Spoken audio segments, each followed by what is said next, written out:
textbook says, then millions of years of torrential rains created great oceans. Yes, boys and girls, swirling in the waters of the oceans is a bubbling broth of complex chemicals.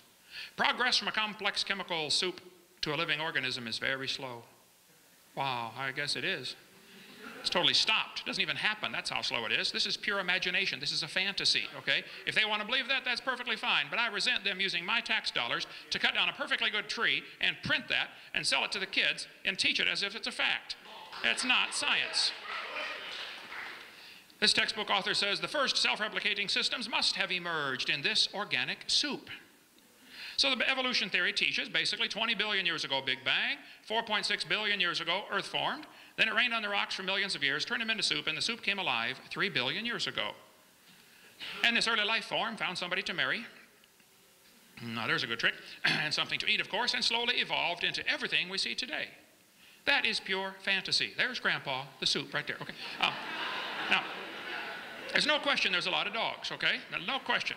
But the evolution theory believes all the dogs came from a rock. I would agree that all the dogs came from 2 dogs on Noah's Ark, but I would not agree that all the dogs came from a rock.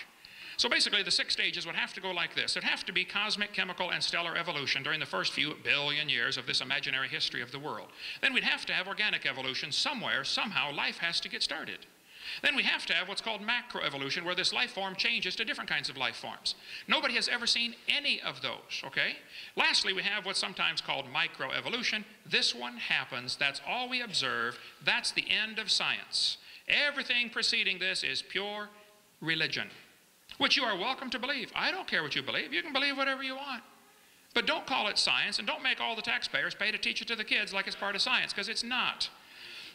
But just the jump from micro to macro takes an enormous leap of faith and logic. We never see a dog produce a non-dog. This is pure fantasy based on imagination. I want you to look, though, how the textbooks will change the definition of the word evolution. This textbook says evolution is change over time. Oh, well, who can argue with that? I agree, things change. Then it narrows it down. In other words, living things have changed over time. Oh, now you've narrowed it down to living things. Well, it looks to me like you're skipping the first 4 steps that would have to happen. I mean, what happened to cosmic, chemical, stellar, and organic? I mean, you're just going to ignore them as if take it as a given? I don't think so. That's a really major flaw in the evolution logic. Third, then they narrow it down again. Evolution can be defined as a change in species over time. Oh, well, I don't know anybody that would argue with that. Species change over time. The question is, are they limited? And the question is, do these changes lead to any macro changes? And the answer from all observable science is, no, they do not. If you want to believe they do, or they could have, or they might have, or given enough time, well, you're welcome to believe whatever you want. But now you've just gone into a fantasy world of religion. You've left science. And the topic of the debate tonight is evolution science. The first 5 meanings of the word are not science. What they really mean by evolution is all 6. They want you to think all 6 definitions are connected, and I can assure you they are not. There is no relationship between any of those. So what evidence do they give for the kids to believe this evolution theory? I collect textbooks. I have hundreds of them. Here's the typical evidence they use to support evolution, and I'm sure we'll see some of this tonight. They're going to say we've got evidence from fossils. I pointed out no fossil is it cannot possibly count for evolution. Evidence from structure. Evidence from molecular biology, DNA, we'll get into that. Evidence from development. They say the process of evolution is based on natural selection. Well, there's no evidence to support evolution except things that have been proven wrong years ago. We'll get into those in a minute. If there's real evidence for evolution, then please show me, but don't lie to the kids. I just think lies ought to be taken out of the textbooks, and then if you have anything left to support your theory, great, show it to me. But I'm telling you, what's being shown to the kids in this university to support the evolution theory is a bunch of things that have been proven wrong years ago. Get them out of the books and give me some real scientific evidence. Evolution's based on 2 faulty assumptions. They say mutations make something new and possibly better, sometimes worse, but they hopefully is better. Nobody's ever seen this happen. Then secondly, natural selection is supposed to make it survive and take over the population. Well, if you follow that logic through, evolution is a religion of death. In order for evolution to work, one animal has to evolve a little better than the rest. Then what must happen to the rest of them in order for this good change to work? They all got to die. You follow that logic just a few more steps and you're Adolf Hitler. Let's just speed up the process and kill off those that we think are inferior. And we'll save the superior ones, you know, the blonde-haired, blue-eyed Norwegians and Germans. Yeah, sure, you betcha, okay? This textbook says mutations are the original source of variation. There's no question mutations happen, but they do not produce evolution. Mutations produce changes that are almost always fatal or certainly harmful. Nobody's ever demonstrated a positively beneficial mutation. There's a 5-legged bull, that's a mutant, but no new information is added. There's a short-legged sheep, that's a mutant, but again, no new information is added. It's a loss of information. There's a 2-headed turtle, that's a mutant. It's not ninja, but it's mutant, okay?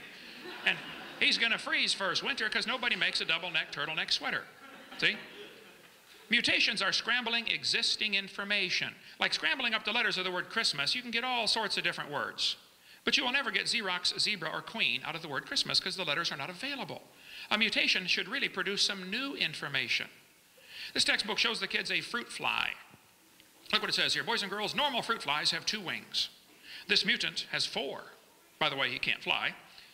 This rare mutation, like most mutations, is harmful. Then it says, beneficial mutations are the raw material for natural selection. Oh, now hold on just a minute. Why didn't they give an example of a beneficial mutation? Why would they show the kids a bad one and then tell them, good ones is how it works? Show me a good one. Nobody's ever seen a good one. One guy told me, oh, I know a good one. He said, people in Africa that get sickle cell anemia cannot get malaria. Well, that's just brilliant. That's like saying if you cut off your legs, you can't get athlete's foot. Both sickle cell and malaria are detrimental. That's not an advancement. Think about it. They're going to say evolution and natural selection go together. No, it does not. Natural selection selects. It doesn't create, it selects. You can only select if there's something to select from. We had at our place a few weeks ago the world's smallest horse. Suppose I said, I'm going to get all the horses in the world, and I'm going to try to get horses that are the size of a flea. So anything over the size of a flea, I'm going to kill them all, and let only those under the size of a flea survive. How long would it take me to get a population of horses the size of a flea? It'll never happen because I have nothing to select from. Natural selection selects, it does not create. And how they get this idea that natural selection will create something, I don't know. It just simply selects. All biologists know it does not create properties. But Darwin said evolution by natural selection was going to be the way it happened. And this textbook says evolution by natural selection had occurred in just 1 year with the finches. Oh, come on. Darwin observed 14 varieties of finches on the Galapagos Islands. All he saw was that finches produce finches. Now, if you want to believe they came from a rock, well, you just go ahead and believe that, but that's not science. This textbook says natural selection can lead to evolution. I disagree. That is simply pure propaganda. Natural selection selects. It does not lead to any changes within the kind, or other than within the kind. It only causes varieties to be produced. If you worked in a factory that produced cars, and your job was quality control, check the cars before they sell them. You know, kick the tires, slam the doors, walk around, drive it, see if it works, okay? If you weeded out every single mistake, how long would it take to change the car to an airplane? You say, it never will. That's my point. Quality control can make it a good car and keep it a good car, but it can't change it to something else. And natural selection can keep it a good species, but it can't change it to something else. That's the whole point. You may get a big dog or a little dog, but you're going to get a dog, folks. There are some pretty bizarre varieties among the dog family, but they're all dog. And believe it or not, the Chihuahua and the Great Dane are still interfertile, except for a few mechanical problems, but it can be done, okay? Probably the dog, the wolf, and the coyote had a common ancestor. I wouldn't argue about that. But every kid knows they're the same animal. Anybody in the room here 5 or 6 or 7 years old?